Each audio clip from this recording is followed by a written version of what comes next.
Welcome to the August bonus episode of Writing Roots. Bonus episodes are our chance to bring in guests or go in more depth into different topics. The episodes will be longer and they'll be more casual. This episode features a member of our writing group, The Forge. We wanted to show firsthand how helpful a writing group like this can be to your writing. Just a quick disclaimer though. With this being our group meeting, you'll hear a lot more noise, like paper shuffling. It kind of comes with the territory. Thanks for listening. Let's jump in. You're listening to Writing Roots, brought to you by Aspen House Publishing.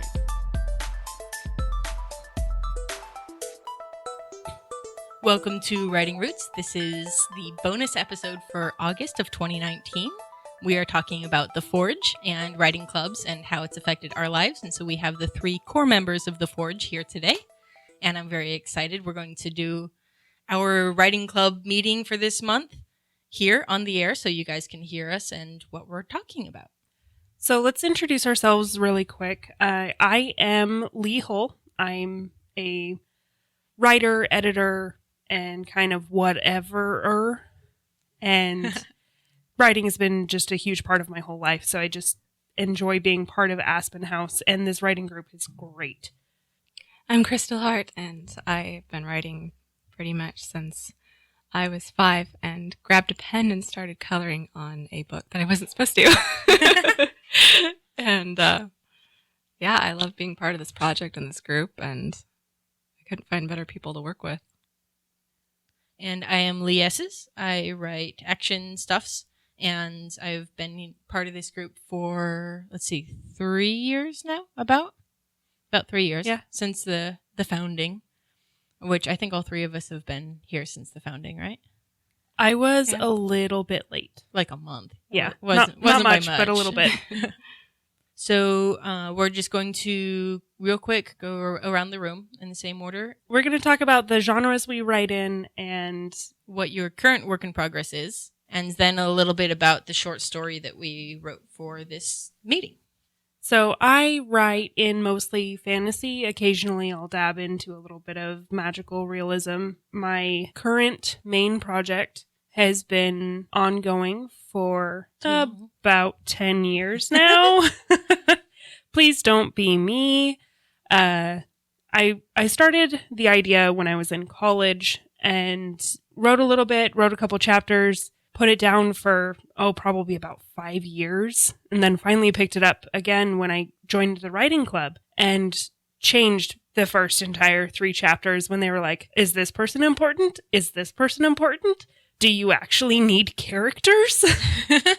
I was able to pick it back up again, and I've made a lot more progress in just the last couple of months than I have in, the 10 years prior. It's been a lot of fun, but that's my main work in progress. It's a fantasy novel, of course. It's technically a working title, but for now it is called Amethysts and Emeralds. Which I like, because that's totally brandable. It is very brandable, but it's also very fantasy generic. So it's a bit of a struggle for me. I want to keep it. I got it. There's nothing wrong with fantasy generic. You can be City of Amethysts and Emeralds. But that doesn't make any sense. Wait, I got it. Throne. There we go. You throw a throne in there. Yes. So, I'm sure as you guys have guessed, the magic system is gemstone based. And the main 2 that I focus on in this particular book are amethysts and emeralds, which do 2 different kinds of magic. So on to my short story for the day, or we were given some writing prompts. And mine was a sword falls out of the sky and hits your windshield. So I got to write a short story about a real estate agent that is going out to try to find a mansion in middle of nowhere when a sword falls into her windshield and dash and gets stuck like King Arthur style. Nice. So it's an adventure of what she has to do with a sword, which, by the way, is sentient. Even more fun. Love it. Does it talk? It does. It's a very bright, happy sword. That's awesome. It's not like Sword of Doom. It's a hi. Yeah. Its first words are, let's go to, hi there. Perfect. But yeah, that's my short story for the day. So we'll be getting into that. Crystal. Well, I write anything that is fantasy and sci-fi and romance. Young adult primarily, Young right? adult, yes. At least the published ones. Yes. And right now I'm working on, I just finished the Earth Warden series, which is my total baby. Girl ends up in a fantasy world from her own world and goes back and forth. But I decided to dabble in werewolves and vampires and mermaids and witches. Nice. So Did you bring in Camp Creepy today? I didn't bring you to Camp Creepy today, just a quick sample. But the main girl, she ends up in this camp and for, quote, troubled teens. And she comes to find out that they're all these supernatural beings. And she's totally creeped out. You know, if you were to walk up to a vampire and he tries to suck your blood, it'd be a little creepy. It's not like, oh, you're so handsome. Or, Hey. or if you see this guy turn into a wolf, you're like, oh, that's so hot. No, it's totally creepy. So it's called Camp Creepy. But, it takes some of the similar, the falling in love and all of that too, because it's a story. I just had a lot of fun with that. That is And awesome. today's story, I decided to have aliens fall from the sky to take over human bodies, kind of like their host. They're the host. Possession. Uh-huh. Dun, dun, dun. But they're quiet. They're quiet for a while, so nobody really knows what's going on. They just start having weird behavior. Nice. I'm excited to read that one. Leigh, Esses, I write action primarily, some suspense, some thriller. On the side, I'll do some dark fantasy, but I don't really intend to publish any of that, at least anytime soon. My current work in progress is I just set aside Double Take to work on Afterlife, and because the hamster was running and I can't really stop it. Afterlife is the sequel to Convicted, and the main characters who have solved and taken out the big bad guy in the last book are now trying to clean up the rest of the mess that he created. The short story I wrote, my prompt was footprints to the house, but not from the house. So nothing falling from the sky this time. What? I thought I that's know. kind of our theme. I broke guess so. it. I'm the one who assigned the writing prompts, and I still missed out on my own theme here. Just so our listeners know, the general style of how we do this is we will meet every month, and at the end of the meeting, we will assign a writing prompt. Our target word count is approximately 3,000 words, and we will rotate and trade during the next meeting, and then talk on the other side. So, break for editing montage.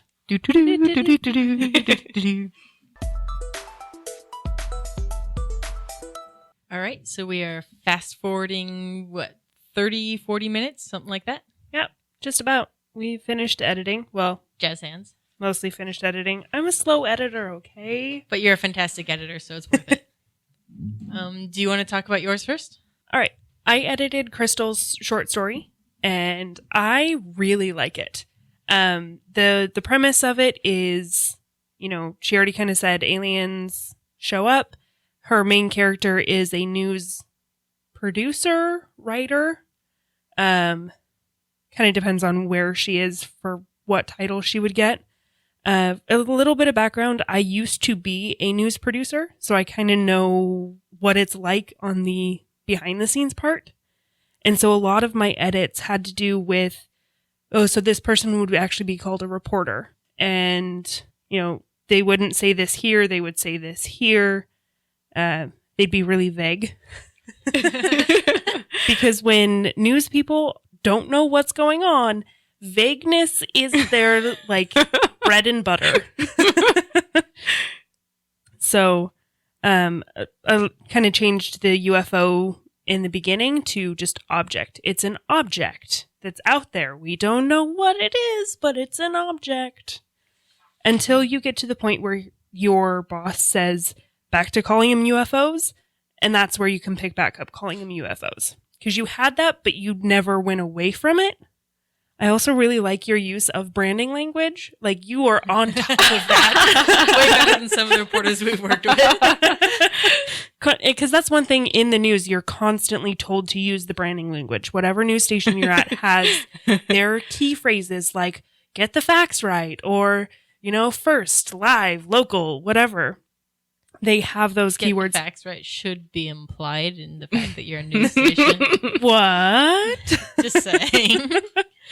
If you can't tell, that was the brand language for the station that both Leigh and I worked on. Yes. And neither of us liked it because it's terrible. Also, I really liked the part where she's walking home and there's just chaos everywhere around her. And I think some of it needs to get tightened up a little bit. Some of the phrasing was difficult to follow. But at the same time, you need to keep that element in there because this person's in shock. They're like, oh my goodness, things just fell out of the sky and then just attached themselves to everyone. What is happening? So you need a little bit of that like disoriented, I'm only kind of viewing what's going on around me kind of thing. But tighten it up a little bit. And That's always hard to get is the clarity when a character is disoriented. yes. And it's a really difficult balance because you have to make it so that the reader understands, but that they also feel what that character is going through. Mm-hmm. Just kind of tightening up that language and breaking up the paragraphs a little bit differently.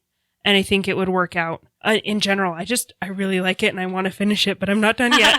Awesome. So, did you encounter any troubles or like issues as you were writing this story? Well, I knew I was going to rely on you guys for anything I didn't know about the news. But yeah, when I was writing about the chaos, that was kind of a sticky point. I was trying to figure out how to show that she does have the chaos, like the confusion, and there is an alien living inside her that she doesn't know about. So everything that she's feeling is going to be different. So. Hard to establish this is different in the first couple of pages. Yes.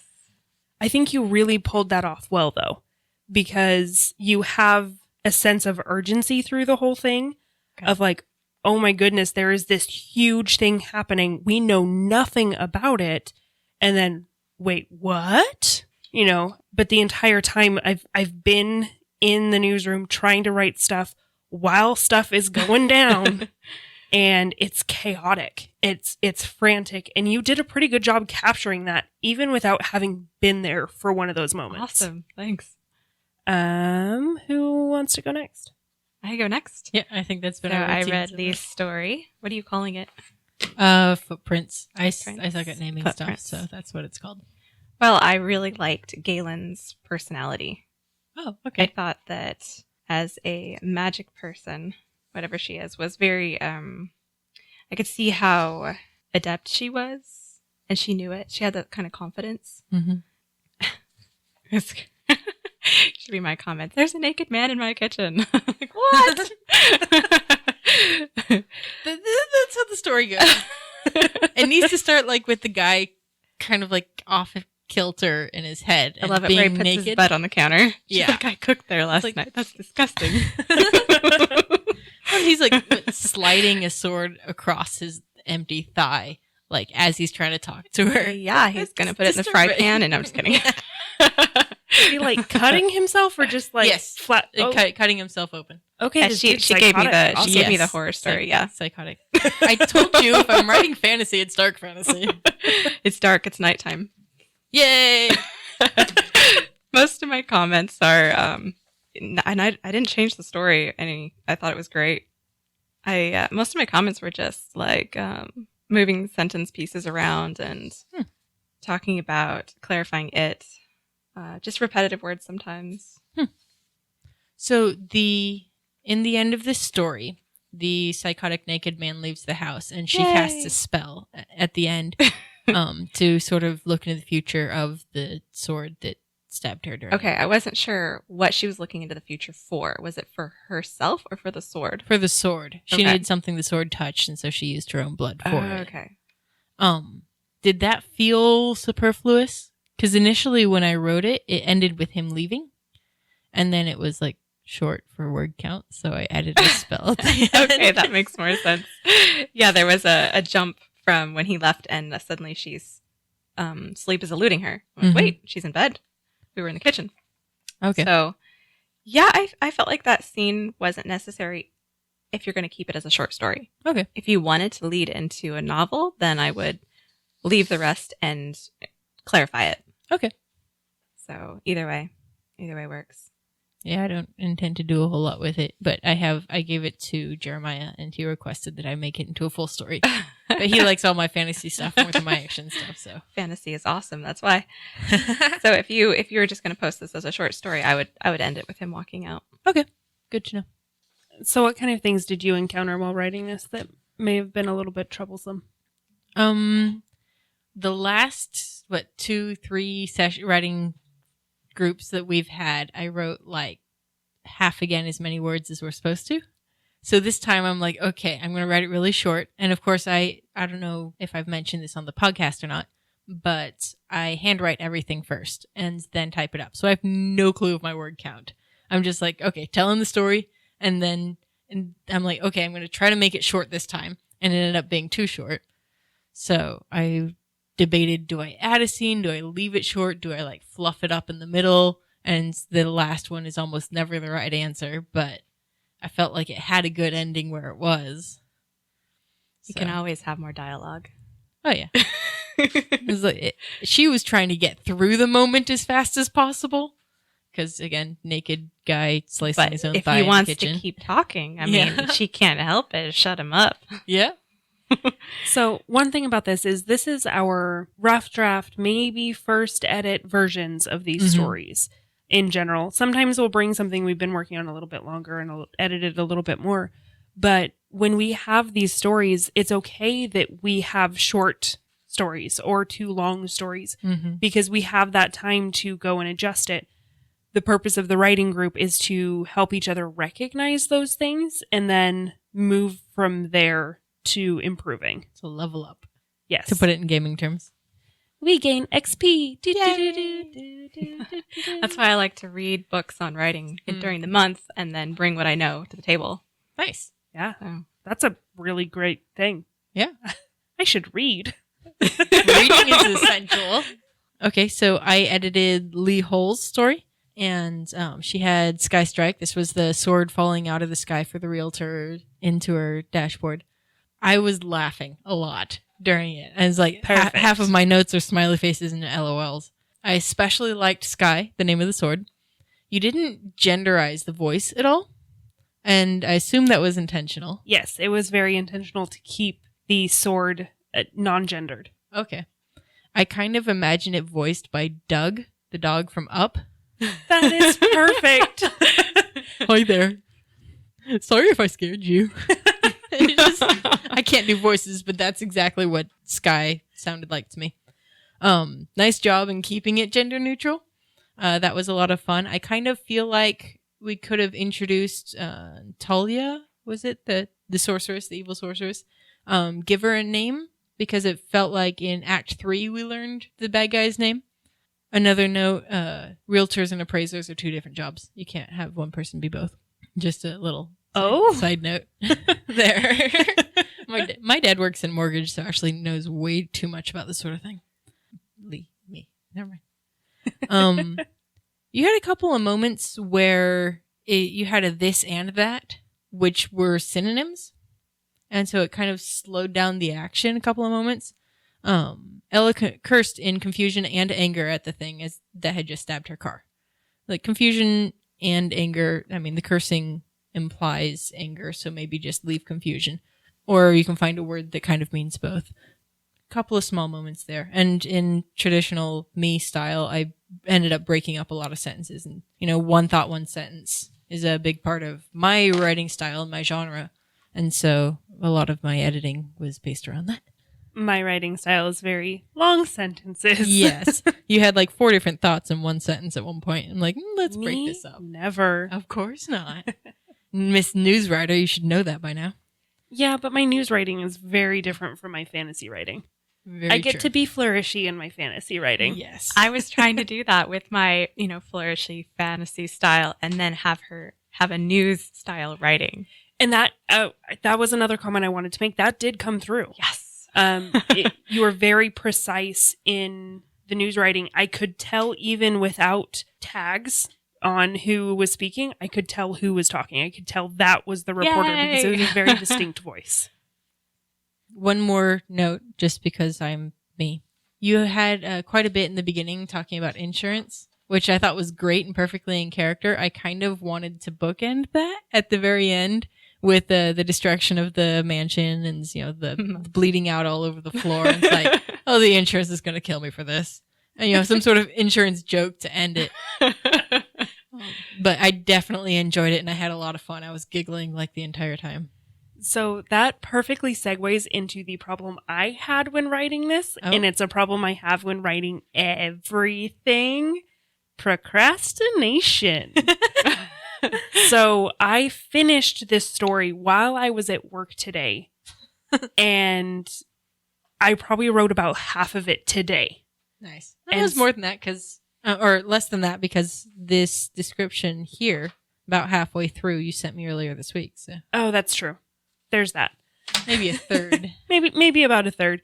But it is a constant problem of mine. I procrastinate and I procrastinate. I felt like my beginning was really well thought out, really well developed, because I had written that a while ago. And then my end did it feel really rushed? To me, a little bit, but it didn't feel like we were working up to killing the sorceress as much. So it was this setup, I think, more than the actual execution. And I use that word doubly. But if we knew her name and it's like, oh, well, she has the power of blood and vines or whatever it is that's the magic that I remember seeing in this. But working up to that, I think, would have been helpful. And then when we actually kill her, it's like, okay, cool. So better setting up the end. And again, that is because I procrastinated. I didn't get the chance to go through it and do my second edit. This is a very, very rough draft. And it had to be finished because I work in a job where I kind of sit around and I wait for things to happen. And then when things happen, I have to act right then. Hurry up and so, wait. Yeah, it's a lot of hurrying. It's a lot of that. And so I can decide I should have plenty of time today to write things, which was my yesterday. I was like, I should have plenty of time to do things. And then everything hit the fan. Nice. And I had no time to do anything. And I was planning on doing that reread today, but today I had to finish it. And it just, things fall apart because I procrastinate for too much. Nice. So I'm kind of thinking for our writing prompt this next time, I'm thinking we'll do something a little bit longer. So whatever your work in progress is, bring the first 20,000 words. Yes. And I don't know if I have 20,000 words. Well, you'll have I do. 3 weeks. I do. Oh, good. Yeah. So we'll just go over the first act approximately of your book. And so if you have your book split into 3 acts, then you can go up to 40,000 words. I'm looking at Crystal right now. I am so proud of myself. I am almost under 100,000 words, but I've got to try to fit the fight scene in there. But the fight scene's the best part. I know, I might go over. So I'm thinking let's do 1 week prior. Send it to me and I will disperse it out to different members of the writing club. And then they will have that last week to edit it, read it over and edit it. And then we can just talk about it on our way back. Does that work? Yeah. So will we be looking at everybody's or just one person's? I'm thinking just one person's. Okay. Then it's not too much of a homework assignment for any one person. Any, procrastinator. Yeah. I'm now I'm looking at you. So before we wrap it up, I just wanted to ask our guest, Crystal, what is it that you enjoy most about having a writing group? Well, first off, I think the accountability. I can sit there and write stories all day long because I write every day. If I don't, then I feel like I'm dying inside. But I don't necessarily write something that's not a book, like a short story, or critiquing. I really value critiquing you guys' work and getting your input because I can grow that way. And I am extremely passionate about growing as a writer. I will do almost anything to grow as a writer. And really, that's the best outlook to have because we're never done. We're never at our last book. We're never perfectly knowledgeable about how to write stories. And so this opportunity that we've created with our writing group to not only practice writing and those skills, but practice editing and being edited is invaluable, because we do get to bounce ideas off each other. We do get to point out weaknesses to each other. Like Ashley told me, I use really long sentences that probably should be broken up because there's too many thoughts in one. That's something that I kind of know about myself, but I don't implement it enough. So having this group to call me out and say, fix this, is amazing. Yeah, the honesty. Yeah. And I think it's kind of fun that we all kind of write different genres, because that's definitely short sentences are definitely an action kind of thing, and long sentences are definitely a fantasy kind of thing. And dialogue is very much a YA kind of thing. Yep. And so we all have our different expertises that we can bring to the table and help each other with in the different genres, so that it's not too narrow. Yeah. And I think that's the best part, is having input and having a lot of different minds on it, because you knew you could write the newsroom scene, because you could write it faithfully, because you have people who... 3 heads are better than 1. Yep. Yes. I think that about wraps it up for today. Thank you, Crystal, for joining us. We hope to have you again as another guest sometime. Absolutely. Yay. We'll go ahead and sign out. Yeah. And don't forget, as you go through your week, write selfishly. If you have a question or comment for our hosts, or a topic you'd like us to cover, send us an email at writingroots@aspenhousepublishing.com, or find us on Facebook by searching for Aspen House Publishing.